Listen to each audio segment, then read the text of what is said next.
viewers, you are welcome to the Voice of the Youth.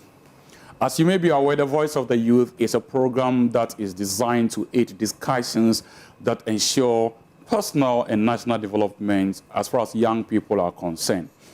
Over the period, we have discussed quite a number of interesting topics, and for about 2 or 3 weeks, we have looked at party manifestos and the role they play. We also look at the role of the media in educating and informing young people as far as party manifestos are concerned.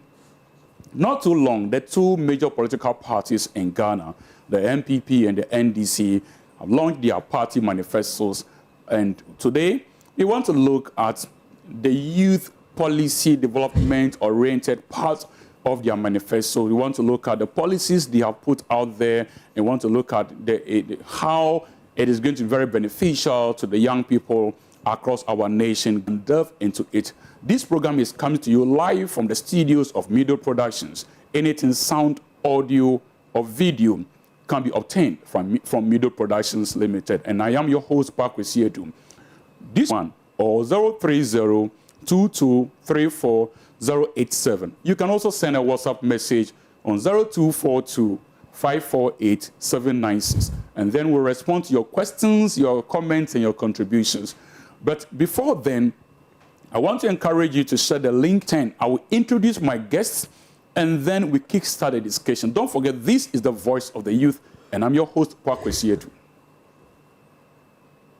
And also, before I even go, let me just alert you that, you see, this program came to their party manifestos so that you know how to make an informed decision come December 7th, 2020 for the general elections. So I'll give them the chance to speak. Stay tuned. I'll soon be going for a commercial break, and then after we return, today, you know, I have only 2 guests, as I announced earlier. So I'll be introducing these guests to you, and then we'll kickstart the discussion. Don't go anywhere. Be online. This is the Voice of the Youth. Video. My name is Paa Quecy Adu, your host. YouTube and Facebook page. Talk to us. Mido Studios.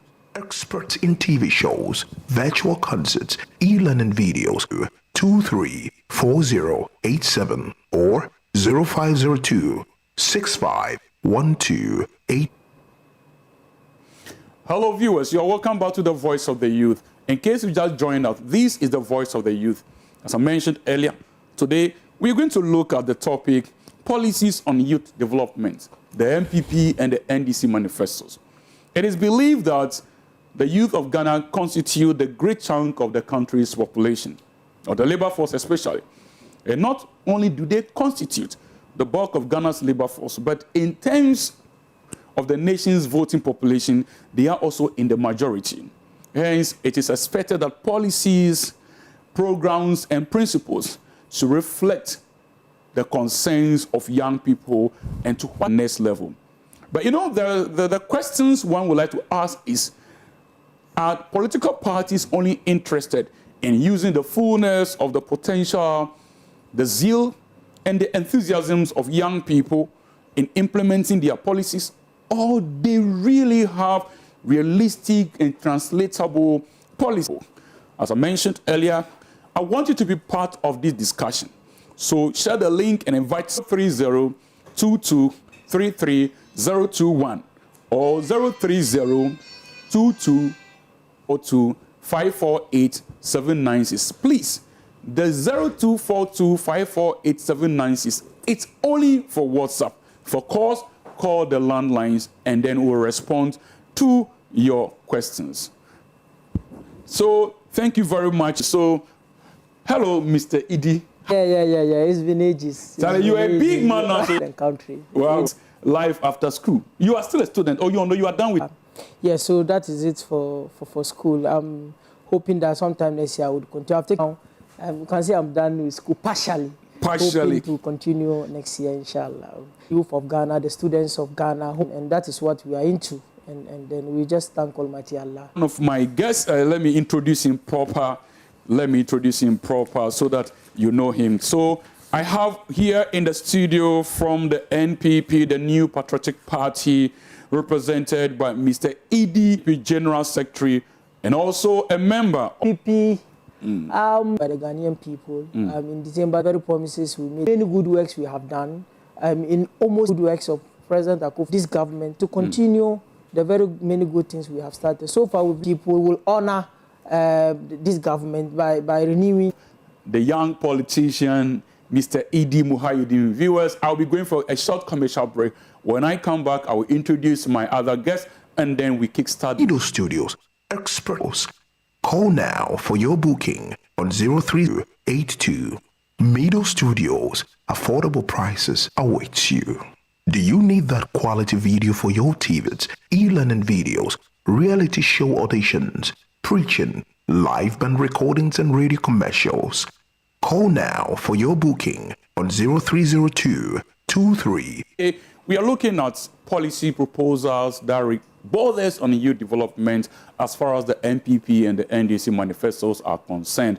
And I have been joined in the studio by two gentlemen. I've already introduced the first guest, that's Mr. Idi Muhayidin, and the other guest is also said. So let me go straight and introduce him.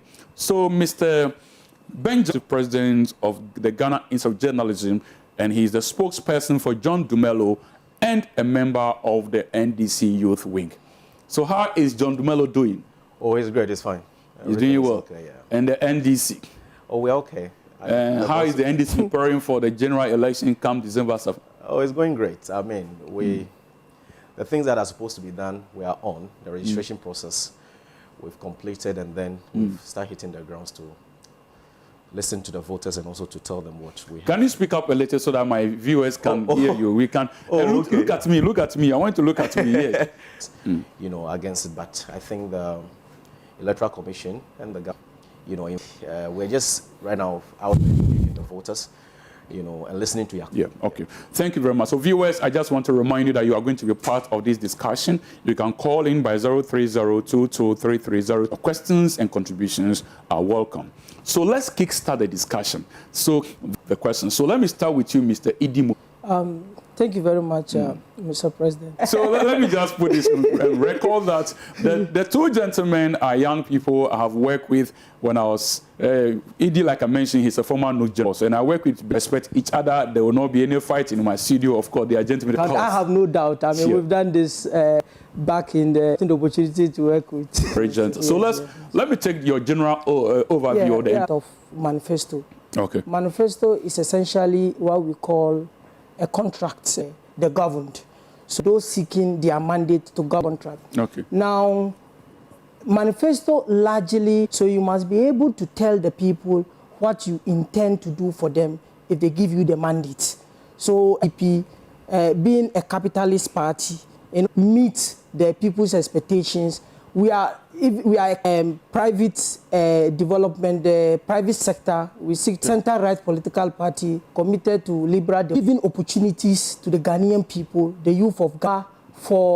We have been in power for 3.5 years, so you had the opportunity to be in power. You realize that, and because at the time, the level of despondency in the country was legendary. The story, so our then presidential candidates and running mates, and for that matter, the party generally, came to the Ghanaian. I myself and you were all in the student leadership, and we saw the level of despondency, desperation. Our students finished school and ended up with draconian and all of that. Okay. So you realize that opportunity, we would make sure that we manage the economy well. We will not allow the IMF to rather be the managers of the Ghanaian economy. Maybe if that's where I have issue with the NDC, because when you look at even Article 55 for the Constitution of Ghana, and then the Section 33 of the political parties brings to the people, but you have an NDC that tells us that for their man, in their, largely I have made the point that many gains we have made in the area of education, in the area of health, and the provision of jobs. Okay. So that is just a consolidation of the very many things. Okay, thank you very much. Also, 3 minutes. I was expecting to do 2 minutes. So next time you pick up my time. Okay. So you have 3 minutes also quickly. Okay. Reflection of the people. We are a party. My viewers cannot hear you well, so if you can speak up. We in our party believe that policies should be made of people and not for them. Okay.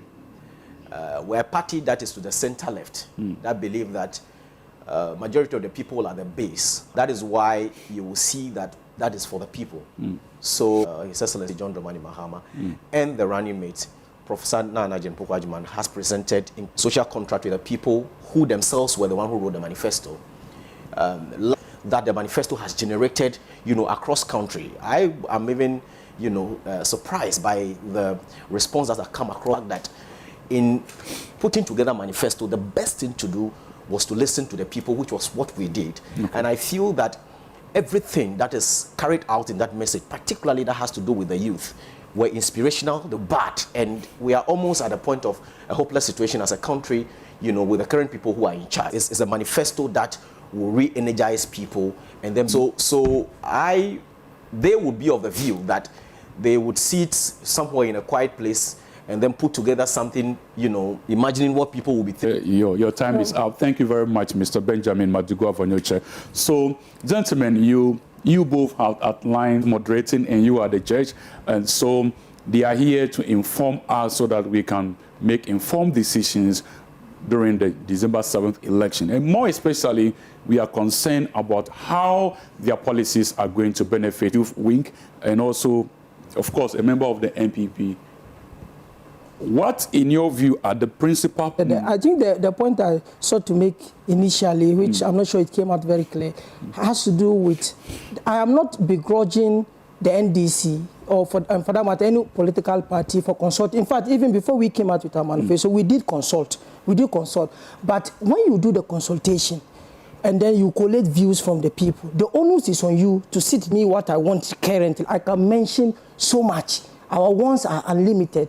But ultimately, when you go to the people and they tell you, we want this, we want this, we want those, we want everything in this country that has unlimited resources. We are constrained in many ways. So you look at the wishes of the people within the context of the reality of today. You don't say, because the people say, we want A, B, and C, I'm giving you A, B, and C, regardless of whether or not it is realistic. And that is why I say that, because when you look at the freebies alone in the manifesto, at the last count, there were not less than 26, 27 freebies in the manifesto. Yeah, Mr. Edith, people have told That is exactly the point they have told. He even confirmed that our manifesto, that we were committed to giving them what exactly they said they want. Okay. So my concern is that you are, and also the constraints that economies are struggling, America, China, so that eventually, if for instance you are unable to fulfill, it is the people's wishes and all of that, and not necessarily coming from it. So what is the level of commitment? You must be original as a political party. Postponement here and there, and all of that. Mr. Let us not go into why they struggle, whatever it is. So that should motivate them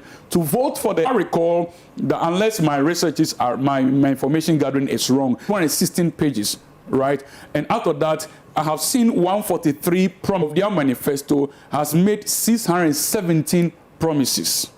617 of them. How many of them, or which of them, are the driving policies that are burdened on youth development? Are the principal driving policies that borders on 3 minutes, you speak for 4 minutes. Okay. Now, when you look at our manifesto document, as I said, we are in government. So you do not expect it, because it is our conviction that when you look at the promises we made in the run-up to 2016, we haven't fulfilled all the promises we have made to the youth in the area of education, health, and all of that. So when we are manifesto, have been dedicated to accounting for the very things we have said, and then we have laid a very solid foundation. So you realize that now, if you're going to pick sector by sector, you realize that we have done so much, and it is a work in progress. We are not done. So that is how come the 600... As of 2016, you had 510 promises. Yes. And in 2020, you have 143 promises to development. Mr. Host, if you went out now and asked the youth what really their concern has been, they will tell you that it's the bit about issue with unemployment, employment course on the main concern for the youth of Ghana has to do with this issue of unemployment, because at the time students in public sector employment. So essentially you took your word to university hoping that he or she would finish and get some gainful employment to be able to cater for for the family and all of that. But we had a government that had put a freeze or a moratorium on public sector employment. So it was a major concern for the youth of this country. Okay. So what we said, so when we look at the theme of our manifesto, it's all about job and posterity. And that's why they try even to copy, but they couldn't copy it properly as usual. But that was the theme for our 2016 manifesto. So the first thing we sought to do was to make sure that we manage the economy very well. Because if the economy is not well managed, there's no way you'll be able to tackle the menace of unemployment. So our first priority was to make sure that we stabilize the Ghanaian economy. And we have done exactly that. You look at inflation, about 15 now. Look at almost all the economic indices have actually growth rates, the depreciation of the cedi. I can give you all the statistics. In fact, we have chronicled all of that in our manifesto. But for want of time, I just want to make the point that when it comes to the economic management, we have until the COVID, we had actually we were on course to achieving, how do you call it? So the economy, and then leading to what? Job creation. So we've done well in the economic sector, and that is how come we're able to wean Ghana from the shackles of the IMF. Now we are no more under any IMF policy. So now, as a country, we could take decisions on our own without necessarily seeking clearance from the IMF. And that was exactly the state of Ghana before we came into power. So we've tackled the bit of, if you want the breakdown is our manifesto, is in our manifesto, and I can give you NAPCO, 100,000, the NY, all of. In terms of the credibility of promise, you know, the easiest thing to do in this world is to promise. The easiest thing to do is to promise. Even Akuya Donko has made a lot of promises. But what is important is the credibility of the promises. Now, it is our conviction that our promises are credible. So the promises we made in the area of tackling the unemployment menace, I have just told you that we've been able to provide over 2.05 million jobs. And then the breakdown and all of that, I could give you the breakdown. So that is it in the area of Mr. Mido, I'm not cutting you short, but going forward, look, so to make it more easier for my followers or viewers to pick it up from where you are, you have attempted to speak on some of the achievements you have. It's a young person who is listening to you, and my question also again is that what are the topmost promises that is going to move a young person to vote for the NPP? Take, for instance, the NPP with Manifestos. You have made 20 promises under education. You also talk about health, your health employment, your social protection, manifestos. Your manifesto captured about 3 promises under social protection. Your manifesto captures about 20 promises under transport, and then under infrastructure, about 7 promises. So, people under health, what promises have you made to the Ghanaian young people? Under education, what promises out of the 20 that would drive a young person there to pick up? And you have just about a minute more to do that. I'm just trying to help you. Okay, quickly, let me just say, in the gains we have made in the free SHS, so we are seeking, moving from high schools, and they are transitioning into the tertiary test to when we're serving in NUCs, and even to date, has to do with the cost of tertiary education. We're working on a certain bill we're trying to even persuade the then government to come out with a bill to reduce the cost of fees and all of that, because students had a lot of difficulty in paying their fees. So what we are seeking to do for the students of Ghana, for the good people of Ghana, is that once tertiary education has to do with cost, so we are seeking to eliminate that particular inhibition. So what do? Then we run up quickly. Wow, a lot of people are unable. But the concern with the guarantor system is that it allows for the authority to trace you. Now, fortunately, due to so we are still able to track the the students when they graduate, in order to get the loans and all of that. So that is just by then. Maybe I'll come back to you, but since your time is up, let me just give Mr. So that'll be fair. Okay. You understand? Yeah, I've made some interactions, so I actually added some more time to it. You can be checking the time yourself also, so that you can be sure that. So, Mr. Benjamin Madugu, the NDC, what are the most driving policies that young people should be moved with to vote for the NDC come December 7th?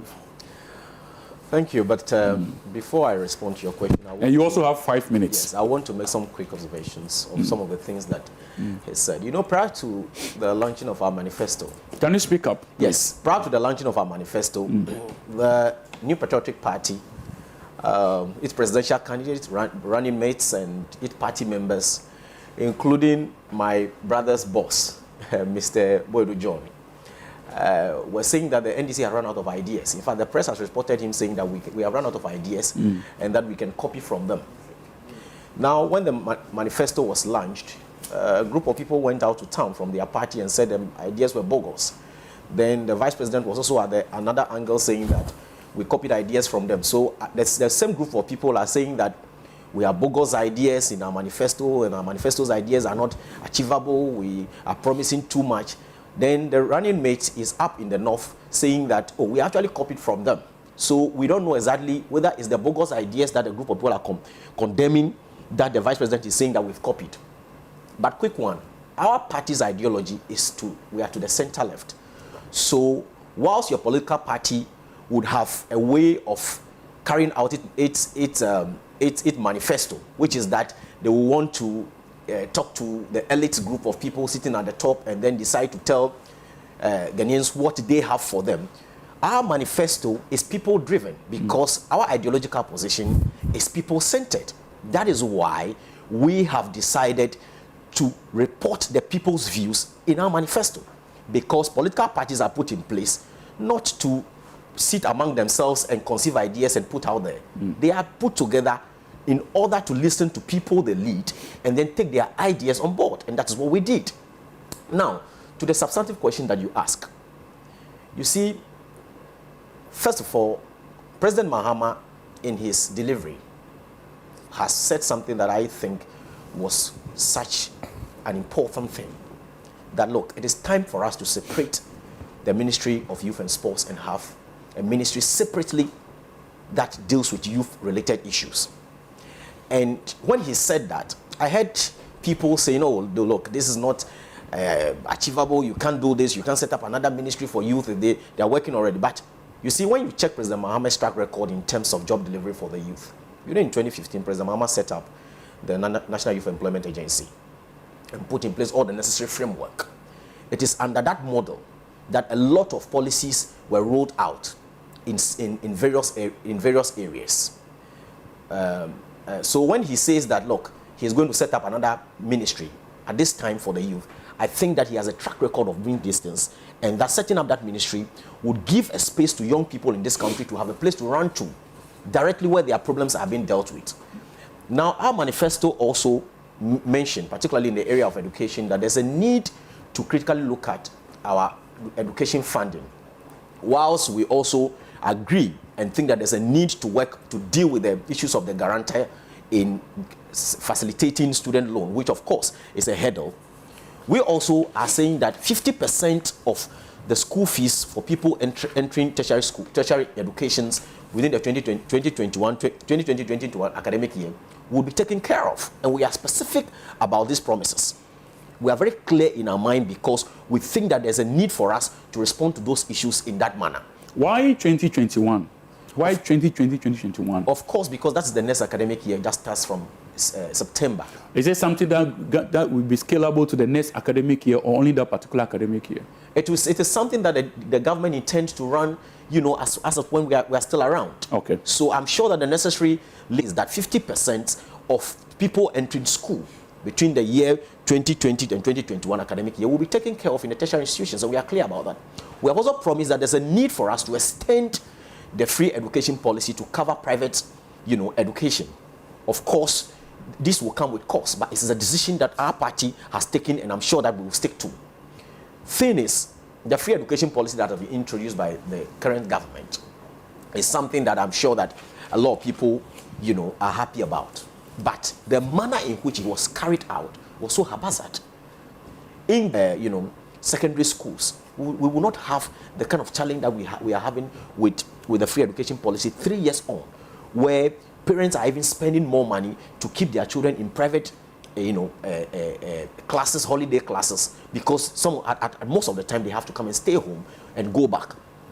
President Mahama is saying that, first of all, we would invest aggressively in expanding, infrastructure at the secondary school level. That is why he announced the 10 billion big push policy, in the manifesto, is to invest particularly in the sector of education and sports infrastructure rapidly in order to get everybody to go to school at the same time and go on break at the same time. And this is what we are doing. And we are not only doing that, we're also expanding the policy to cover private schools. What exactly is the rationale behind expanding the infrastructure? Because the current environment that we have keeps our children out of school most of the times. So a group goes and another one is at home because they don't have the infrastructure space to accommodate all of them at the same time. But unless I'm wrong, I read a news item that the government is planning to put a stop to the government cannot be planning to put a stop to double track 3 months to elections. Why do you say that? If the government was interested in carrying out that exercise, I think that they should have carried out that exercise a long time ago. Maybe the government had prepared and they are ready to do that. The same government has been speaking about planning to regularize Okada. When a group of people were virtually saying that it is a policy that is not reasonable, it is a policy, and all of condemning that policy President Mahama has proposed. This same group of people have said that they have started doing consultation in order to, regularize it. Okay, let's go back to our question. So when we are talking, so he's still within his 5 minutes. Yeah, you can I will refer to all of when you were speaking, I was quiet. I know sometimes you are running out of time. You have 1 minute more anyway. Of course. I know I have some time to talk. So please, this government has not been honest with its proposal, and I'm beginning to feel that the government is being quite desperate, and they need to slow down and do some deep thinking before they get out of town. Because a government that says that a policy is not, fixable, then quickly they turn around within... Mr. Benjamin, you have about 45 seconds. Yes, I'm talking about the youth policy for the NDC. Quickly they turn around and then they say, oh, the policy is quite achievable, we are doing consultation and all of that kind of thing. What is your party promising for the youth? Our party has promised to extend, to stop free the double track system. Our party has promised that we are going to take 50% off education for the 2020-2021 academic year of tertiary students. Our government has promised to that will be, that will come up within the time that we win. We will be in power. These are things that we are promising. Our government by setting up the National Youth. Yes. So thank you very much. I know you want some rebuttal, but viewers out there, this is the voice of the youth. We have been discussing so far the policies on youth development, the NPP and the NDC manifestos. And so you can still be part of the discussion. 796, and I will respond to your questions. And of course, my guest here will also respond. There is a comment here from Dobia.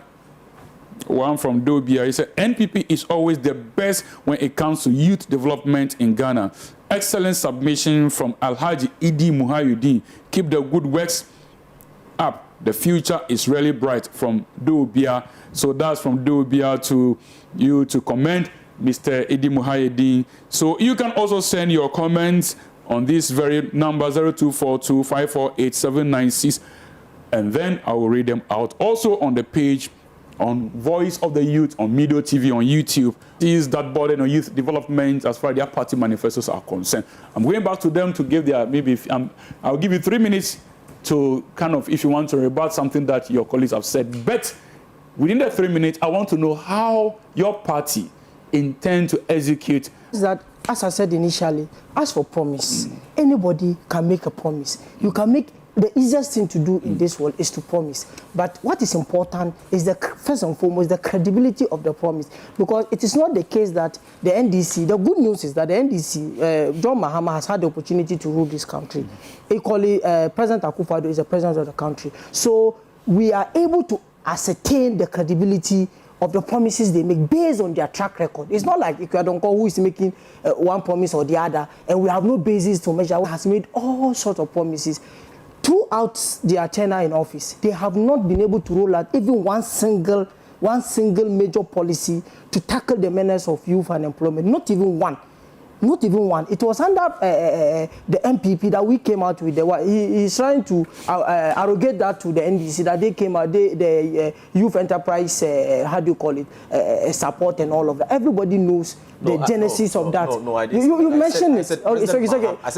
I thought we have agreed on a ground. Let him finish. No, but I said that the NBC has set up the National Youth Employment Agency. Okay, he mentioned the National Youth Employment Agency, not the Youth Enterprise. The President Kufuor set it up. So he only came and then amended it's just the act that was part. But what you made an authority. Benjamin, let him finish. No, my issue is that the NDC has no track record when it comes to the provision of jobs. Not even one single policy have they been. So if today they tell the youth of Ghana on Ghana Web, that is the track record of President Mahama. He has no money to pay even common, teacher and nursing trainee allowances. He has no money, even utility bills for students he could not pay. Today, this same man comes to tell us that he won't hit us. When they were in opposition, they sponsored not less than 49 adverts against free SHS. All of a sudden, President Mahama said free SHS was Sakawa. Yeah. All of a sudden, the NDC is now telling us that, the free SHS has come to stay. And when they come, they will make it better. Now, double track. Everybody knows that double track is not a policy.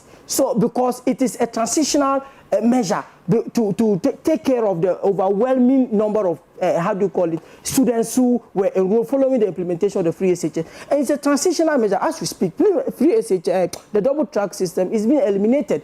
Just last week, Boku said was taken out of the policy, the double track system. And over 21 schools, as we speak, have actually applied to the Ghana Education Service that they've been able to get enough, government has put up enough facilities. And so eventually, the double track is really not a policy. It's just to take care of the huge number. I'm not sure anybody says it's a policy. It is a lack of planning. It is a system that was... It is the failure of planning. No, Mr. Benjamin, please allow... Having implemented the policy, there was the need, the numbers was quite overwhelming. So the government needed to think outside the box. You heard the Ashesi, the owner of Ashesi. You have 30 seconds more to run up. So the NDC, when it comes to credibility of the promises, they have no credibility. So if they come and say they will provide a... Look...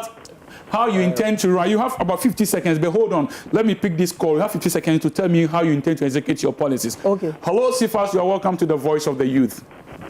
That's about the way the election is going on there, especially the one representing the MPP. Looking at their manifesto, I'm just wondering whether he's conversant with their manifesto. The 20th manifesto that promises a lot, but it's not able to achieve it. And he's not talking about credibility. First of all, I want to ask him whether, in honesty, he can say that even the free SHS that he promises, the way it's being promised is the way it's being carried out. When you promise that all the SHS students will be going for school free when you win power, but you start from those that are coming from, starting from the level 100, was that the promise? No.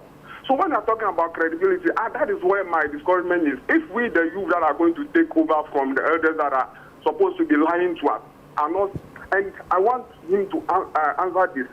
I overheard his youth organizer on all over the place saying that they have created over 2 million jobs. How many of these jobs are the youth benefiting from? And how do they arrive at the figure 200 plus jobs that they claim they have created? Okay, I think honesty is the hallmark of the game. Okay, thank you very much. Step by step. Thank you very much, Mr. Sifas. The one represented the NDC. What's the name again? Mr. Benjamin Madugu. They also give a lot of creative a way of setting up funds to achieve all promise or to solve situations. Okay, thank you very much, Mr. Sifas. To do that. So I have a little. Okay, my time. Sorry, we are watching them. Okay, thank you very much. Thank you very much, Mr. Sifas, for calling in. So, Mr. Sifas wanted to find out where are the jobs? Over 2 million. Yeah, no, I said I will give you the breakdown. Yes. No, Mr. Bandugo, let him finish. You have the 15 seconds to run up, please. Yes, I told you that we had created over 2 million jobs, and this is just the breakdown. It's just for want of time that I couldn't go. You are aware, NAPCO. He said how sustainable? How but he asked for the breakdown. He wanted all these are youth that have been engaged in these job models. NAPCO, for instance, the graduates from the senior high schools. Since independence, there has not been any government that has implemented any conscious policy to tackle. No, he didn't ask for the breakdown. He asked how beneficial it will be to the youth. As we speak, there are 100,000 youth that have been engaged under NAPCO. Over 25,000 of them have been enrolled, and they are youth, of course. over 25,000 of them have been enrolled into the mainstream. So if they were working under GRA, 25,000 of them have been enrolled in the various sectors, digital so Ghana, my producer and all of said I have that. that stream. And He said we will find time to go into the details of the job duration. Yes, but I'm sorry, because, I have to end, so I have to pick Mr. Madugu's. First of all, let me quickly. And you still have 3 minutes. First of all, let me quickly correct some impression that It is still within your 3 minutes. Yes, President Mahama has not created a single job for the youth when he was president. That statement is false. I haven't said he has not created a single job. He said that we don't have a single, we cannot point out any single policy that gave job to young people. First of all, do you know about the Rural Enterprise Project? Can you imagine? That employed 21,000 young people in this country. Are you aware that we have an opportunity industry center that also employed over 21,000 people? Okay, Ben, please, can you hold your thought? Let me pick this caller and I'll get back to you, please. Let me check. So that you don't go and say anywhere that there's no Hello? major Yeah, please, this is Dobia. Dobia, you're welcome. Please go ahead and talk. I just want to thank my brother, Idi Mohayedin, for excellent submission done. Thank you. And then the next thing is, when it comes to credibility issues, NDC and John Mahama should get to know that Nanado promises that when he comes, 3 SHS is going to happen, and it happened. Okay. John Mahama promised Ghanaians one-time premium. And John Mahama promised Ghanaians 2 SHS, but we cannot see where it is.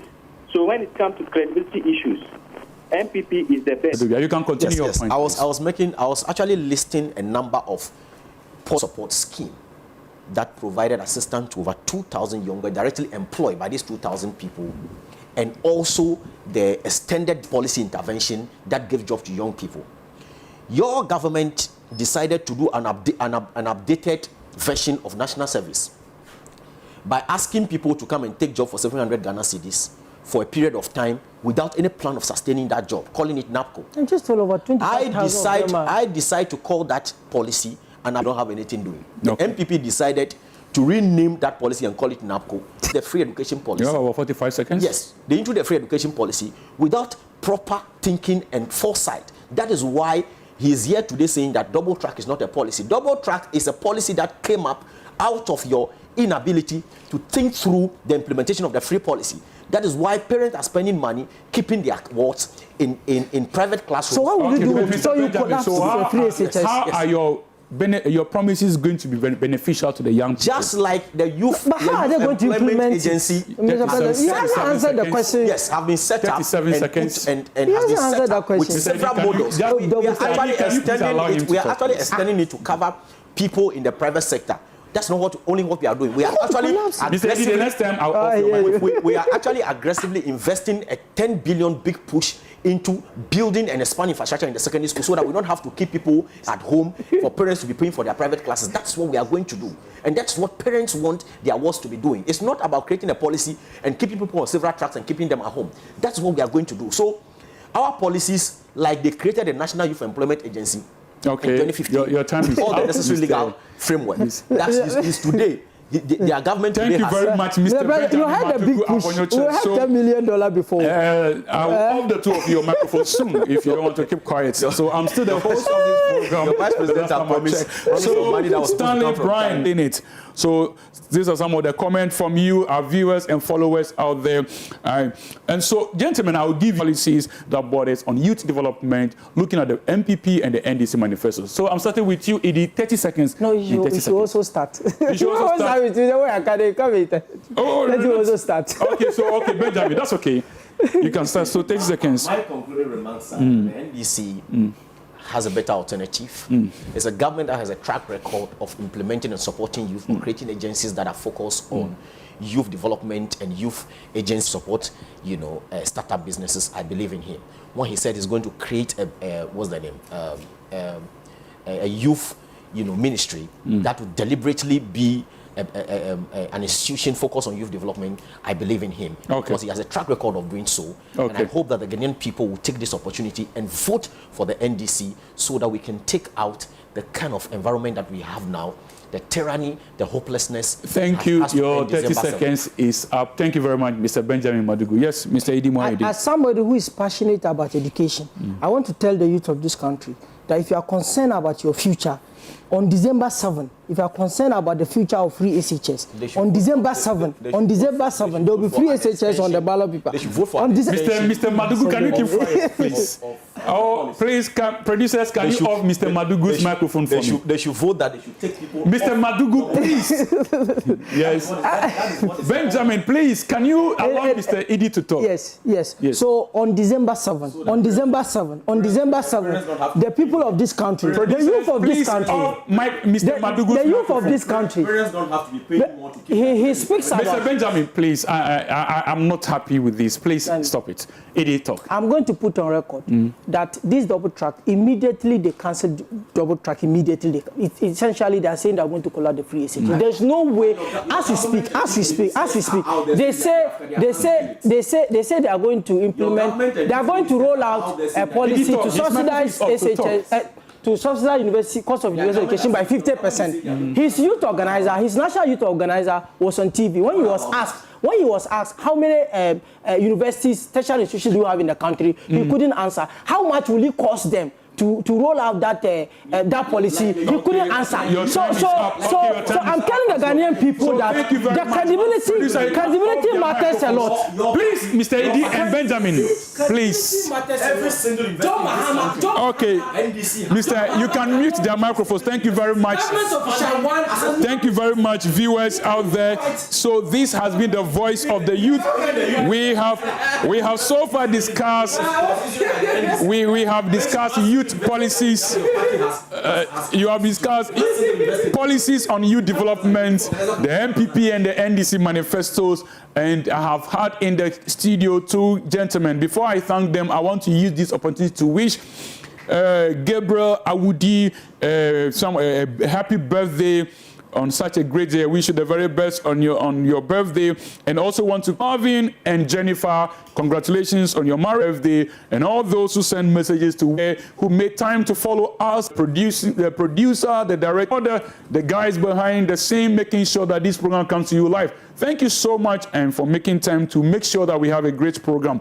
On behalf of Mido Productions, I want to wish all BECE candidates the very best in the exams they have just started. The NDC and APP representatives here forgot about this, the young people, to wish them, but on their behalf, I'm wishing you the very best in your fellow and a member of the NDC Youth Week. Thank you for coming, and I hope I will have you in the studio. Idi Muhayuddin, a former new General Secretary, and aide to the MPP General Secretary and a member of the... On Wednesdays, come to you, Chawadrin, hosted by Nature. It comes to you on Wednesday from 11 a.m. to 12 noon. And then the next day, Thursday, you are hosted by the only DJ in town, DJ Humble, for Throwback Thursday, back from 3 p.m. to 4 p.m. One of the sectors that borders on the manifestos of the NDC and the MPP. It could be education, it could be job, it could be health. That announcement will come to you, and then we go into details so that we look at what policies they have put in place as far as these things are these sectors are concerned. Until then, I want to wish you the very best. Stay safe. May God bless you. This is the voice of the youth. I've been your host, Paa Quecy Adu.